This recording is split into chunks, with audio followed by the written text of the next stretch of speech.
এইচপিতে নাকি অনেক কড়াকড়ি নিয়ম হয়েছে।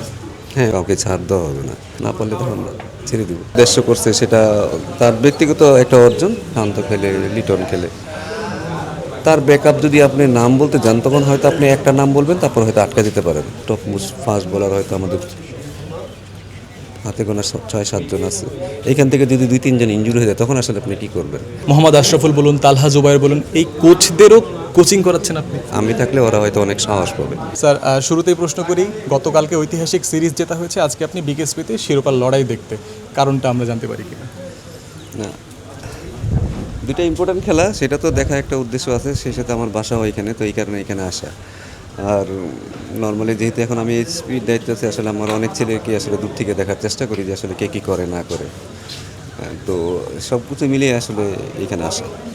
ওই জায়গা থেকে আসলে জানতে চাই, যেহেতু শিরোপার লড়াই, আপনি কি কোনো টিমকে সাপোর্ট করছেন? না না না না, এখন তো আসলে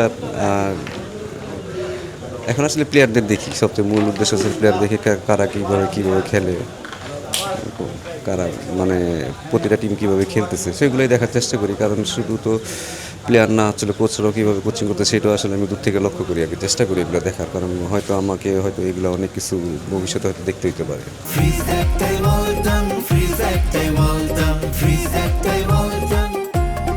আপনি যে কথাটা বললেন ওই মর্মে, ওই সূত্র ধরে জিজ্ঞেস করি, হেড কোচ ফিল সিমন্সকে নিয়েও আপনি পিকেএসপিতে খেলা দেখেছেন, সব কিছু কি ওই কারণেই? না, এটা তো যেহেতু খেলা ভালোবাসি আর এই প্রফেশনে আছি, তো শুধু থাকলে কেন দেখবো না? তো এগুলো আর দেখলে অনেক কিছু শেখা যায়। সবচেয়ে বড় কিছু, দেখলে অনেক কিছু শেখা যায়। বা একটা ছেলে সম্পর্কে যদি আমার তার হিস্ট্রিটা সম্পর্কে জানা থাকে, তার খেলার ধরনটা সম্পর্কে জানা থাকে, তখন আমাদের আসলে কাজ করতে অনেক সুবিধা হয়। কারণ ম্যাচের সময় বিভিন্ন সিচুয়েশান আছে, কে কীভাবে হ্যান্ডেল করতেছে। কারণ অনেক সময় আমরা হয়তো ডোমেস্টিকে পারফরমেন্স যেটা করে আমরা অনেক সময় হাই রেট করে ফেলি, বাট আবার অনেক সময় আবার অনেক লো রেটও করে ফেলি। সো এটা সামনাসামনি না দেখলে আসলে বোঝা যায় না। এইবারের যে আসরটা হলো ডিপিএলে, আজকে শেষ হচ্ছে, আপনি ওভারঅল কেমন দেখলেন? আগের থেকে কোনো পরিবর্তন দেখেছেন এনভায়রনমেন্টে? না, প্রত্যেকটা প্লেয়ার তো আসলে লিগটা খেলতে চাইছে, সেটা একটা বড় একটা বিষয় ছিল। কারণ তাদের তো লিগ হচ্ছিল না অনেক দিন ধরে। আর যেহেতু ম্যাচ মাত্র 11টা ছিল, এখানে আসলে খুব বেশি কিছু আসলে করার ছিল না কারণ। আর আর বৃষ্টির কারণে কিন্তু খুব বেশি ম্যাচও মিস হয় নাই। লিগটা যে হয়েছে সেটাই হচ্ছে সবচেয়ে বড় বিষয় আমার কাছে, যে লিগ ছেলেরা খেলতে পারছে। কারণ নর্মালি আমাদের তো ওয়ান ডেতে আমরা আসলে বেশি টুর্নামেন্ট আমাদের নাই, এই একটাই টুর্নামেন্ট। এইখান থেকে বেস করে হয়তো আমাদের প্লেয়ার সিলেকশন করতে হয়, আমাদের সামনে আগাইতে হয়। তো এই টুর্নামেন্টটা ঠিকমতো শেষ হয়েছে, এটাই বড় আলহামদুলিল্লাহ। এটা আসলে বোর্ডকে ধন্যবাদ যে তারা আসলে এই একটা কাজটা করেছে। ছেলেরাও স্যাটিসফাই যে লিগটা খেলছে। বাট মানটা আমি বলবো যে হয়তো কিছু প্লেয়ারের সাথে অন্যান্য প্লেয়ারের গ্যাপটা একটু বেড়ে যাচ্ছে। বাট খুব বেশি যে আসলে এক্সট্রাঅর্ডিনারি কেউ খেলেছে মানে আছে, হয়তো 3-4 জন আছে যারা আসলে উপরের লেভেলে যে পারফর্মটা মেনটেন করা দরকার, তারা এখানে এটা মেনটেন করছে। মানে আমাদের একটা লক্ষ্য হচ্ছে এখন থেকে যে একটা ন্যাশনাল টিমের ছেলে যখন খেলবে, ন্যাশনাল টিমের যেই মেন্টালিটি নিয়ে খেলতেছে, তারা যেন এই ডোমেস্টিকের ক্লাবগুলোতে আসলে ছড়াই দিতে পারে। তখন কিন্তু আসলে আমাদের খেলার মানটা বাড়বে। আমরা অনেক সময় দেখি যে এইখানে আসলে আমরা হয়তো অনেক রিল্যাক্স থাকি, বা সেই অ্যাপ্রোচটা থাকে না, বা সেই অ্যাডজাস্টমেন্টটাও থাকে না। সো এইগুলো যদি এই ছেলেগুলো এখানে এসে যদি সেই জিনিসগুলো বেটার করতে পারে, তখন দিন শেষে আসলে সবারই উপকার আসবে। বা ড্রেসিং রুমের পরিবেশটা, যে একটা ন্যাশনাল টিমের যে পরিবেশটা সে পেয়ে আসছে, সেটা যদি সে এই ক্লাব টিমগুলোতেও সরাই দিতে পারে, দিন শেষে কিন্তু সবারই ক্রিকেটে লাভবান হবে। তো আমার মনে হয় যেগুলো আস্তে আস্তে বেটার হচ্ছে। ব্যবসা কিছু টিম তো খুবই ভালো, প্রফেশনালি তারা অনেক ভালো করছে। আমার মনে হয় যে আরও বেশি কম্পিটিটিভ টিম থাকলে আরও বেটার হতো, তাহলে খেলার মানটা আরও বাড়তো। রাইট। আমাদের সামনে যিনি রয়েছেন, পারভেজ হোসেন ইমন, আজকে 150 রান করেছেন, আজকে তার জন্মদিনও, আপনি সামনে বসে দেখেছেন, ইনিংসটা কেমন লাগলো কোচ হিসেবে? না, আমি ওর ব্যাটিংটা দেখতে পারিনি সত্যি কথা। আমি যখন আসছি তখন অলরেডি সে আউট হয়ে গেছে। বাট রান করছে 150 করছে, সেটা তার ব্যক্তিগত একটা অর্জন। দিন শেষে আমি সবসময় হিসাব করি যে তার যে অন্য উদ্দেশ্য একটা আছে, সেইটা কি তার কাজে লাগছে কিনা। কারণ তার সাথে যখন কথা বলতেছিলাম, সে বলতেছে যে স্যার রেঞ্জ হিটিংটা ভালো হয়েছে। ইট মিনস সে কিন্তু তার পারপাসটা সে তার দিকে ছিল, যে সে আসলে কোন পারপাসে সে ব্যাটিংটা করতেছে। কারণ যখন তার এখানে রেজিটিংটা ভালো হয়েছে তার মানে তার দুদিন পরে একটা সিরিজ আছে, সেটা তার কাজে লাগবে। ভালো লাগে এখন যে ছেলেরা আসলে তার পারপাসফুলি প্র্যাকটিস করে এবং পারপাসফুলি তার ম্যাচের সাথে অ্যাডজাস্ট করার চেষ্টা করে। তো এইগুলোই আসলে এখন ভালো লাগে যে না, ছেলেরা অনেক ম্যাচগুলো হচ্ছে। মেন্টালি অনেক ক্ল্যারিফাইড জায়গায় আছে মনে হয়। জি জি, এইটাই আসলে আপনার যদি ক্লিয়ারিটি না থাকে তাহলে আসলে আপনি কী খেলবেন, আপনি ডাউট নিয়ে আসলে কখনো সামনে আগাতে পারবেন না। তো ক্লিয়ারিটিটা অনেক বেশি জরুরি। তার এবার আপনার পার্সোনাল জায়গাতে যদি জিজ্ঞেস করি, আপনি এমন একটা জায়গায় এখন দায়িত্ব পালন করছেন যেটা আমাদের ক্রিকেটার গড়ার কারখানা বলা যেতে পারে। ন্যাশনাল টিমে আসার আগে ক্রিকেটার আপনার কাছে প্রস্তুত হয়ে আসবেন এইচপির মূল দায়িত্বে। এখানে আপনার ভূমিকাটা সম্পর্কে জানতে চাই। আমার ভূমিকাটা তো আসলে তো আমি এইচপি পুরো প্রোগ্রামটা আসলে আমি রান করব। আমার শুধু কাজ যে বাংলাদেশের ক্রিকেটের কালচারটা ডেভেলপ করা এবং ন্যাশনাল টিমে ধরেন আমার যারা আছে, ধরেন আমি যদি এখন যে কোনো পজিশনের একটা কথা বলি, এখন ধরেন 3-4 কিক খেলে, শান্ত খেলে, লিটন খেলে, তার ব্যাকআপ যদি আপনি নাম বলতে যান তখন হয়তো আপনি একটা নাম বলবেন, তারপর হয়তো আটকে দিতে পারেন।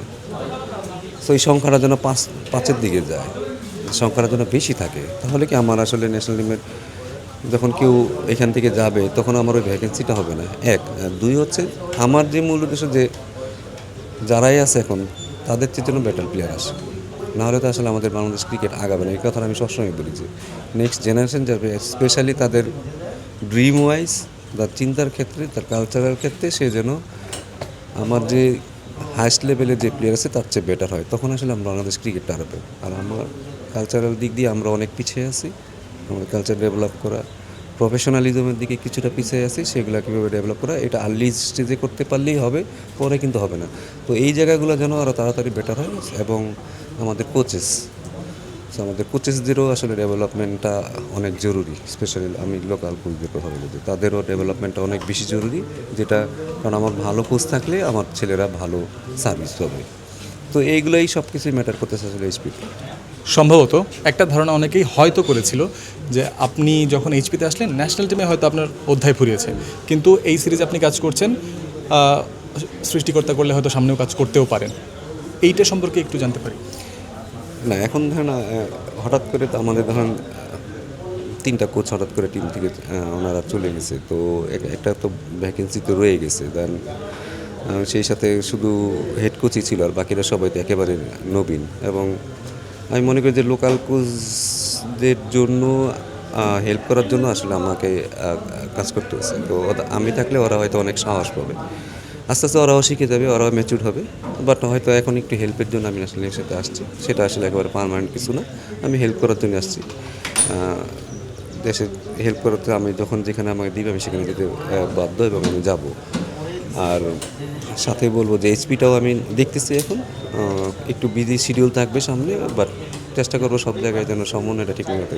একটা জিনিস ভালো যে আমার হেড কোচের সাথে আমার যেহেতু একটা লিঙ্ক ভালো আছে, ন্যাশনাল টিমের যে রিকোয়ারমেন্টগুলো আছে সেটা হয়তো আমি এইচপিতে ফুলফিল করার চেষ্টা করব। এই জায়গাতে যেমনটা আপনি বললেন এক্সপিরিয়েন্সটা আপনার অনেকটা এখানে কাজে লাগছে। তো এমনকি আমরা বলতে পারি যে মোহাম্মদ আশরাফুল বলুন, তালহা জুবায়ের বলুন, এই কোচদেরও কোচিং করাচ্ছেন আপনি। আমি হেল্প করতেছি, আমি বলতেছি না যে আমি কোচিং, আমি ওদের যদি কোনো কিছু দরকার পড়ে সেটা আমি তো সাহায্য করতেছি, এবং ভবিষ্যতেও করবো। আমি যেখানে থাকি সেখানে করব, কারণ আমি মনে করি যে আমাদের কোচদেরও ডেভেলপ করাটা খুব বেশি জরুরি। এবং এটা আমার যেহেতু আমি one of the senior most coach বাংলাদেশে, তো আমারও দায়িত্ব আছে যে আসলে আরও ভালো ভালো কোচদের যেন আসে বাংলাদেশ ক্রিকেটে, যেটাতে বাংলাদেশ ক্রিকেটে অনেক উপকৃত হবে। উপরের লেভেলে কোচিং করাটা অনেক সহজ, ঠিক আছে, বাট আমার মনে হচ্ছে এদের সবারই যদি ডেভেলপমেন্ট আরও বেটার হয় তখন তারা কিন্তু গ্রাসরুট লেভেলে যখন যাবে বা অন্য ইয়াং ছেলেদের দেখবে তখন তারা আরও বেশি ভালো সার্ভিস দিতে পারবে। কালচারাল প্রফেশনাল যে বিষয়গুলো আপনি উল্লেখ করেছেন, আমরা শুনেছি এইচপিতে নাকি অনেক কড়াকড়ি নিয়ম হয়েছে। হ্যাঁ, অনেক রুলস রেগুলেশন আসবে। এখন জাস্ট 2-3টা সিরিজ একটু অবজারভেশন থাকবো যে আসলে তারা কী করছে, বাট আমার প্রফেশনালিজম এবং কালচার ডেভেলপমেন্টের ক্ষেত্রে এটা একেবারে খুব কঠিন একটা জায়গা হবে প্লেয়ারদের জন্য, মানে কাউকে ছাড় দেওয়া হবে না। সো কারণ এটা তার বেটারমেন্টের জন্য, এটা এমন না যে আমাদের বেটারমেন্টের জন্য আমরা করছি, এটা আসলে বাংলাদেশ ক্রিকেটের বেটারমেন্টের জন্য এবং সেই ছেলেরা পার্সোনাল ডেভেলপমেন্টের জন্য আসলে হয়তো কিছু জিনিস আমাকে এখানে ফোর্সফুলি করতে হবে, যেটা ভবিষ্যতে সে যখন ন্যাশনাল টিমে খেলবে বা ইন্টারন্যাশনাল ক্রিকেট খেলবে তাকেই এটা আসলে তার জন্য আসলে এটা অনেক বেনিফিট হবে। আমরা কি কোনো এক্সাম্পল জানতে পারি যে এরকম কোনো নিয়ম আছে? না, এগুলা বলাটা নিষেধ। আচ্ছা, ঠিক আছে।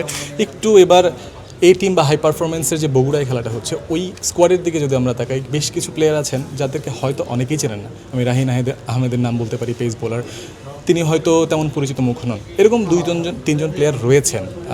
সেই প্লেয়ারদের নেওয়া, অন্তর্ভুক্ত করা বা নার্চার করা, উদ্দেশ্যটা কি জানা যায়, বলা যায়?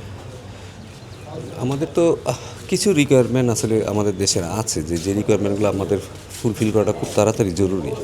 স্পেশালি ধরুন আমাদের যদি বলেন যে টপ মোস্ট ফাস্ট বলার হয়তো আমাদের হাতে গোনা 6-7 জন আছে, এইখান থেকে যদি 2-3 জন ইনজুরি হয়ে যায় তখন আসলে আপনি কী করবেন, বা আমার ওয়ানডে টিমে আসলে কী লাগবে। তো এই কারণে হয়তো কিছু ছেলে আছে যারা হয়তো ট্যালেন্ট, হয়তো তার ঠিকমতো নার্সিং করলে তারা হয়তো উপরের দিকে যাবে, এবং সেই সাথে যারা ডোমেস্টিকে পারফর্ম করতেছে তাদেরকেও সুযোগ দেওয়া, এবং কাউকে যদি মনে হয় যে না সে ট্যালেন্টেড তাকেও সুযোগ দেওয়া। এখানে আসলে আমাদের যেহেতু সামনে অনেকগুলো সিরিজ, আমরা অনেক ছেলেকে আসলে দেখার চেষ্টা করব তাদের মেন্টাল গ্রোথ কীরকম হচ্ছে, এবং তারা কি আসলে শিখতে চাচ্ছে কি না।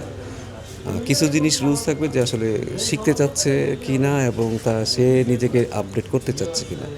তো এইচপিতে যদি এরকম ছেলে আসলে পাওয়া যায় তাদেরকে আমরা চেষ্টা করবো সামনের দিকে আগায় নিয়ে যেতে, এবং বাংলাদেশের যে রিকোয়ারমেন্টগুলো সেইগুলোর জন্য আসলে কিছু ছেলে আসছে। যে ছেলেটার কথা বলে সে আসলে ভালো জোরে বল করে, আমরা তাকে নার্সিং করব। যদি ডেভেলপমেন্ট আসে তাহলে তো খুব, এটা আমাদের দেশের জন্যই ভালো হবে, আর না হলে হয়তো তখন হয়তো না পারলে তখন ছেড়ে দেবো।